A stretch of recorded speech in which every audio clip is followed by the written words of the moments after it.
আসসালামু আলাইকুম প্রিয় চাকরি প্রত্যাশী ভাই ও বন্ধুর জন্য আবারও প্রতি সপ্তাহের ন্যায় সাপ্তাহিক চাকরির ডাক পত্রিকা নিয়ে হাজির হলাম। মূলত এখানে সরকারি ও বেসরকারি সকল চাকরি নিয়ে প্রকাশ করা হয়। তো মূলত এই চাকরির পত্রিকাটি 4 অক্টোবর 2024 খ্রিস্টাব্দ শুক্রবার প্রকাশ করা হয়েছে। তো চলুন কি নিয়োগ প্রকাশ করা হয়েছে এক নজর দেখে নিন। তো যাদের শিক্ষার যোগ্যতা রয়েছে তারা কিন্তু অবশ্যই আবেদনগুলো করে নেবেন। তো এখানে কিন্তু অনেকগুলো আবেদন প্রকাশ করা হয়েছে।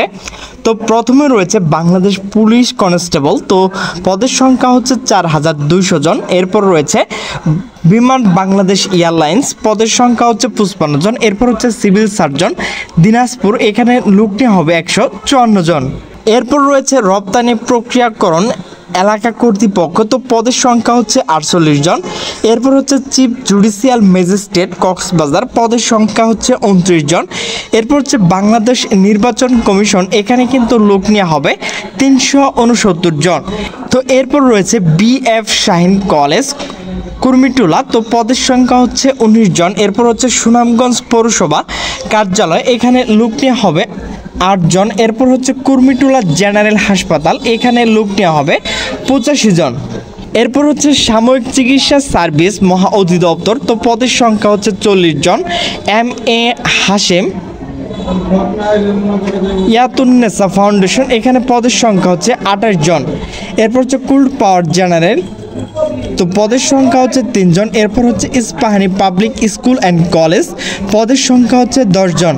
তো বাংলাদেশ নির্বাচন কমিশন এই বিষয়ে কিন্তু আমরা প্রথম পাতায় দেখেছি। এরপর হচ্ছে প্রয়াস সাভার এরিয়াতে নিয়োগ করা হয়েছে, তো এখানে কিছু সংখ্যক লোক নেওয়া হবে। এরপর হচ্ছে খুলনা প্রকৌশল ও প্রযুক্তি বিশ্ববিদ্যালয়, পদের সংখ্যা হচ্ছে 26 জন। এরপর হচ্ছে TMSS হার্ট সেন্টার, পদের সংখ্যা হচ্ছে 28 জন। এরপর হচ্ছে বাণিজ্য মন্ত্রণালয়ের চাকরি, তো পদের সংখ্যা হচ্ছে 2 জন। এরপর হচ্ছে Uttara EPZ medical centre transit board, তো পদের সংখ্যা হচ্ছে 2 জন। এরপর হচ্ছে Nirjhar cantonment public school and college, এখানে কিছু সংখ্যক লোক নেওয়া হবে।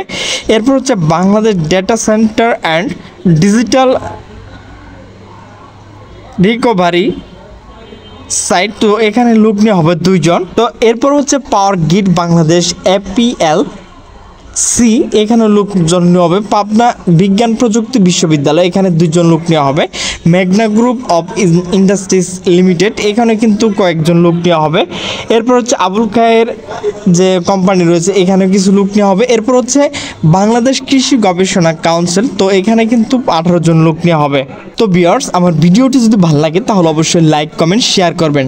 তো সকলে সুস্থ থাকবেন, ভালো থাকবেন, দেখা হবে পরবর্তী কোনো ভিডিও নিয়ে। সে পর্যন্ত ভালো থাকুন, আল্লাহ হাফেজ।